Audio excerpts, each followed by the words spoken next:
What's up, guys? Doing another deck profile here. It's a Harpy deck for my girlfriend. It's my build, but she's running it right now, and it ain't too bad. I like it a lot. So let's get into the build. Let's start with the main deck. We're doing 3 Dancer.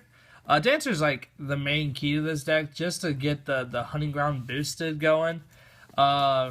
I don't know if much people know about her, but when she's summoned, you can return her and then normal summon another wind monster. So if you have Hunting Ground on the field, it gives you a double summon for the turn with Hunting Ground's effect. For the Harpy ladies, I do 2 Cyber Harpies and then 1 Harpy Lady 1.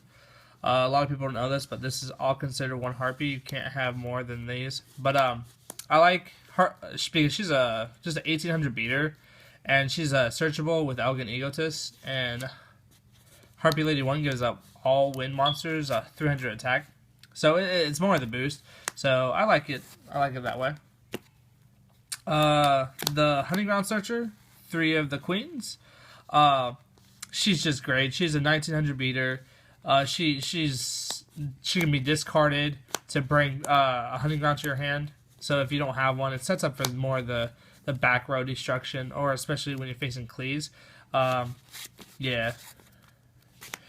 3 Chandler.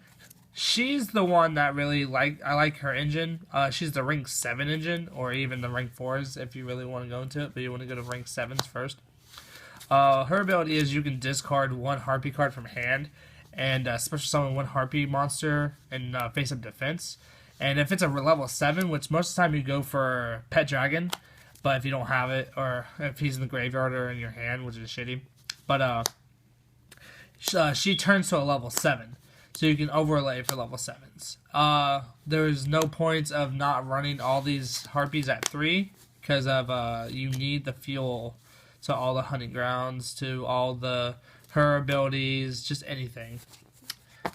1 Pet Dragon. People say run it at 2 because the fact of it being in your hand is bad, but at the same time it's only 1, so most of the time you don't get them in hand until you already have a Chandler on the field, and then you just go into your rank 7s. That's all the Harpies.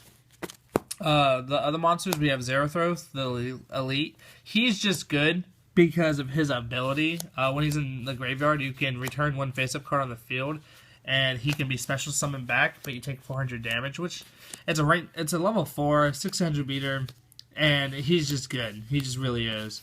Yeah. And then Thunder King.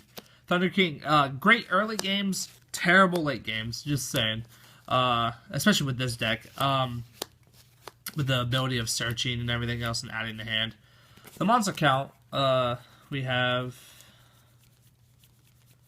15 monsters, but they're recyclable so easily.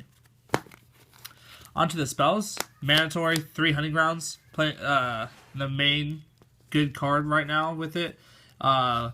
Whenever a Harpy is summoned, you can destroy 1 spell trap on the field. But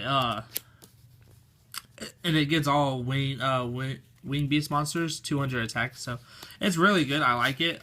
No point of running it less than 3 because you're not running Harpies if you're not.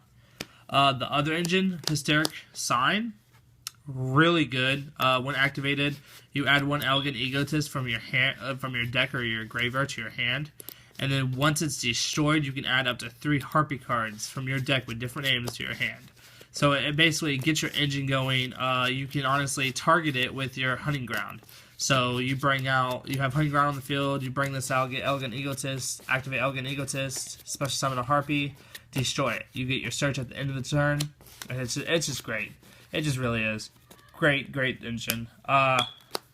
MSTs, just so you can, just like if you don't have a Hunting Ground on the field, MST, just to help you out with that engine still. Mandatory still. 1 Elegant Egotist because it's recyclable. No more than 1. Get it from graveyard or deck. So it's just great all in general. I've been questioning about this card, the Divine Wind of the Mist Valley. It's decent. I've been thinking about swapping it out for something else, but at the time, it's really good if you want to go for those OTK rank 4s, especially with Dancer on the field. it's great. One dark hole, just the clear fields. One day at peace. People question me. It just a stall. Great early game, but decent mid game, terrible late game. It really is. Harpy decks, you just want to go and get the kills as fast as possible, because if not, then you're going to run out of monsters too fast. So one day at peace, I like it in this deck, honestly. And one Book of Moon.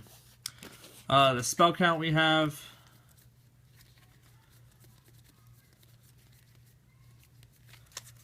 15. So I like the spells. The spell counts help a lot with the Hunting Grounds effects. For the traps, you have the OTK card, the Hysteric Party. So good if you have a clear field. When it's activated, you discard one card from hand and special summon as many Harpy cards from your graveyard onto the field. So basically, if you have a Harpy card in hand, Harpy monster in hand, discard it and then special up to 5. And it's up to. It doesn't have to be 5. It doesn't have to be 2. It's up to. So it's just great, just for the OTK overlay for anything, any ranked force. It's great. The OTK for this deck is just nasty as hell.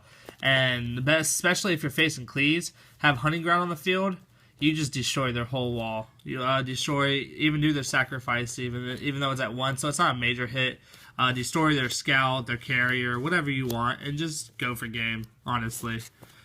2 Dust Tornadoes. I had it at 3, but just 2 because you can just destroy anything, honestly. And it allows you to set your Hysteric Party on your opponent's turn. So you can do this, set Hysteric Party, and then at your draw step, activate Hysteric Party and go for OTK. Icarus Attack, it's great. I don't even run it at 1 because it's a cost. It really is. It's a 2 cost for a 2. So what I like doing is the Hysteric Party and then activating this just to get rid of 1 card to destroy 2 of them. It's great. I've been thinking about taking it out, but at the time, it's just good just to destroy up to 2 cards on the field. 1D Prison. I don't know how I feel about it in this deck, but it's not too bad. I wouldn't run more than 1 right now. I like it. Solemn, because it's Solemn, Bottomless, Torrential, and Compulse. Just Torrential the most I like because of its destroying the field. And then you can just go into your Hysteric Party and go for the OTK. So, for the trap count, we got 10. So it's a exact 40 card deck. And I would not run it more than 40, honestly. To the extra deck, the main card you want to go into, your Phantasmal Dragon. He is a nasty card, all in general. Can be targeted for attacks or effects, and it attacks your opponent directly for 2,000. And all other Harpy cards on the field cannot be targeted as well. So it's just good, and as long as it has materials, which it has up to 3 materials. So it's a nasty card. No reason not to run at 3. Heartland, because his effects, you always have Hunting Ground on the field, or a Hysteric Party on the field, or a Sign, I should say. Attack directly. It's just all about getting past those walls and just attacking directly. Diamond, I want to run him at 2, but I only have 1 at the time. He's just good. Get him on the field, destroy 1 wind monster, and destroy 1 card on the field, which is anything. Like, destroy towers, destroy anything. Ice Beast Zerathos, she's just good. She just really is. She's Ragnar 0 for Harpies. And she gets a 300 boost for every face-up card on the field. So, it's just nasty. It really is. Spells, traps, monsters, whatever's face-up, she gets 300. She's already 2,000 beater, so it's just fun. Dark Rebellion, Castell, Cowboy, and 101. Stanatory, Mandatory, everything else in between. Because they're just the staples right now in the format for Rank 4s. Abyss Dweller, of course, and Ragnar 0. I do run her because she's just good. in general, especially when you face other decks with Fire Fists with their 10 keys and all their other formation cards. For the rank 7s, I only run 3. Draco Sack. Draco Sack is what you want to go into the most because the token effect. He can't be targeted. He's fun. He gets the field up on, and then honestly, if you have Ice Beast on the field, you have those tokens face up on the field. That means that's 900 plus to attack, not counting all the other cards you have on the field. So he's just fun. The other 2 I don't have at the moment would be Master of Blades and Big Eye, because they're just great rank 7s, honestly. But if you guys have any ideas of anything that's good for this deck, I always take anything in. But I ask you to subscribe and like and tell me what you think. Alright guys, you have a good one.